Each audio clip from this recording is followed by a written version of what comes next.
Paul Moulton, Yes, Mark. General Manager, That's it. Star FM, pretty much since it started? Mate, I've been there 5 years. The Star 104.5's been going for 7 years. Okay, So okay. yeah, come on, a couple of years after. I do need to welcome you to Milestone Bellanova's boardroom. We are travellers who go to a lot of boardrooms, and this is a cool one, so we thank Milestone Bellanova for that. 5 years in that chair, previously NBN, previously Press. Yep. Probably pretty well placed to talk about where the media environment is on the coast right now. Have you got any thoughts on what's good and what's bad and what's ugly? Oh, it's all good. It's Oh, and I was hoping for some honesty here. Yeah, no, I will be honest. It's all good, just some of it's better than others. Okay. I think, no, seriously, like the media does play an important role here on the coast. And I think one thing that all of the media sets try to do is represent the community and inform the community. Some do it better than others. But obviously from a business perspective, they provide a vehicle for communicating to people. And again, I think used properly and people steered in the right direction and shown how to do it, it can be very effective. How do we advise our business owners and decision makers on the use of the media? Is there a process they should be looking at to get the maximum out of their media? I think, yeah, certainly there is a process, and the process starts with them and understanding their business and not being afraid to share that information with the media representatives. You know, the philosophy, if you like the Star philosophy, is very much about the bigger and better your business becomes, the bigger and better our business becomes, so why wouldn't we want to help you succeed?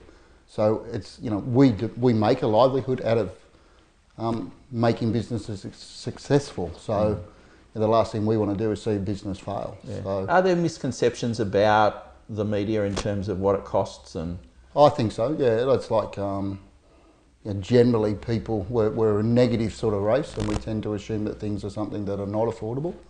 For instance, when I first started at Star, the average investment was about $5,500 a month. And that's a fair investment, you know, it's not something that small to some extent medium businesses can afford with just one medium. Our average spend now is about $2,500 a month. Now that, you know, you may say that's in keeping with the way everything's shifted within society, and but it's also about us being much more effective with the way that we go about it.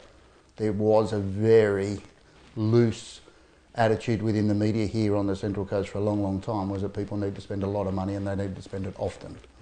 I think we're much more sophisticated these days as a advertising medium, and we understand that we can work much more effectively with understanding the business and who the business wants to target, and then, you know, again, very cliche, but fish where the fish are. Interesting point you raised it early on, that often businesses don't understand their business, or think they do, but when the test is when you're presenting dollars or an investment opportunity, that really tests them, and sometimes it's embarrassing. Oh, look, yeah, sometimes it's very embarrassing. You know, I think if I was to take the word of most business owners that we talk to, the Central Coast environment would be the best serviced place in the country, because everyone here on the Central Coast is of the opinion that they have the best service. And that's not a point of difference with any business, really. No. It's not. You know, there needs to be a deeper consideration for what's in it for the consumer. Okay. We go back to Star 4 years ago and Star now. There have been some strategies put in place there that you've orchestrated. Which two or three kind of stick out and say, hey, that was a cool decision? We'll come to the ones that you think, oh, that wasn't a good decision, a bit later. But yeah, well, there's been plenty that have been wrong, and there's been one or two that have been okay. It's all about feedback, Paul. Yeah, look, it is, Mark. You know, to actually say that it was one or two things that were the, you know, the catalyst for any great success would be foolhardy. I think it's been a whole mindset change, and which I touched on earlier. It was actually really from a business perspective, and again, this sounds really cheesy, so apologies for that. You can do that. But it was actually a belief within the team that, you know what, we don't have any rite of passage here. We have to earn what we do. and we have to be respectful of the people that we do business with, and we need to actually provide a product, just like I'm saying that our clients need to do. We need to provide a product that actually is needed within the business sector. So it wasn't just a case of us saying we've got a radio station and hey, it's cool to advertise with us and you should give us your money. It was actually understanding and getting our clients to understand that we help them make money. We help them raise a position in the community, and we help showcase their business, and we need to do that really effectively and efficiently, and we need to do it cost effectively. A history in advertising has scarred me, and Yeah. It does. It does, scars a lot of people. Yes, and people say, well, tell us about the ratings, or we don't have regular ratings. No, here. we don't, which is a real shame. It is a real shame. Yeah. Look, it's unfortunately, the market is what it is. Would it help in selling? Oh, look, it would help, and obviously it does help. I suppose where it really helps a business such as ours is from a national advertising medium marketplace. Sorry, it's for the big corporate dollars. I think we've built a trust and credibility within the community here for the local advertisers, and certainly it would, at the end of the day, a ratings is going to say, look, one radio station has more listeners than the other, one TV station, one newspaper, or whatever, it communicates to X number of people. The reality is, and again, this sounds really passé and pathetic as a justification, I suppose, is that if we didn't work as a business, then we wouldn't be doing the business that we do. Mm-hmm. At the end of the day, if our radio station talks to 70,000 people or it talks to 75,000 people, is that a significant difference to the business, the advertiser? And really it's not.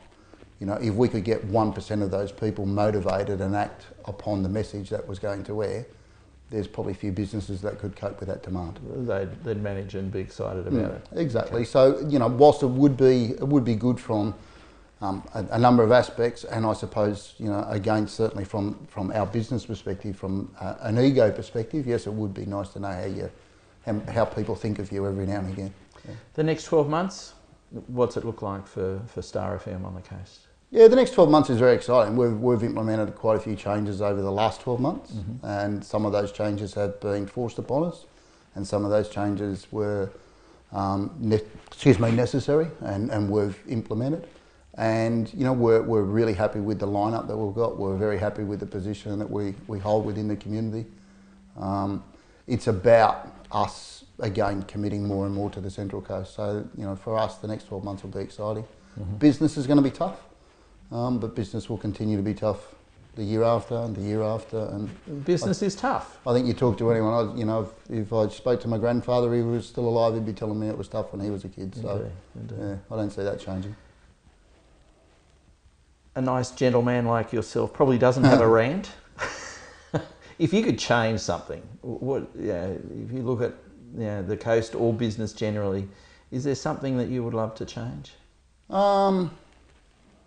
Yeah, there would be something that I'd love to change, and again, it probably sounds a bit silly, but the thing I'd love to change is the school system and people's attitudes towards the school system, because I think for too long, obviously, we live in a society where we say we shouldn't judge a book by its cover, yet everyone judges everyone before they know them, and for mine, the school system runs like a sausage factory. They pump people in there at 5 years of age, they drag them out at 18 years of age, and there's supposed to be measurements imposed upon them, and that determines their life. And I think that's really cruel. I think that's a harsh system, and I think it's a wrong system. And a number of people that I've met throughout the years who have failed the school system and have gone on to be very, very successful is a credit to them, and it's also I suppose a harsh reality is that those people have had to be subjected to some pretty stern criticism. I had my son say to me the other day about a comment that was given to him. He was looking through some old reports and he'd got 25 out of 100, and the comment from the teacher was, he's working to his full potential. My son had great delight last week to inform me that so-and-so can go and do whatever he pleases because I'm now earning twice the amount of money that he is per year, and I'm probably a lot happier than he ever was. So. And perhaps still only working at 75% of his potential. Yeah, look, I don't think anyone works to their potential. Go West Tigers. No, that's not him. That's another one. Oh, is it? Oh, yeah, right. Okay. other son, All right. Okay. Yeah, but it is. So for me, the school system is just unfair. I don't see it. School doesn't reward what the workforce rewards, which is hard work, enthusiasm, initiative. You know, and school rewards for mine some people who have a fantastic retentive memory.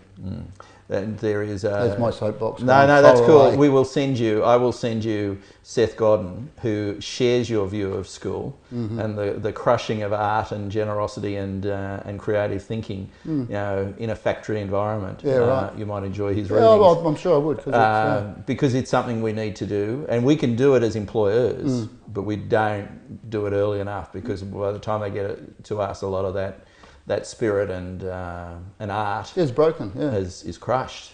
So, okay. Thank you. You surprised me with that. Thank you, Mark. We appreciate your time. No, my pleasure. Thank you.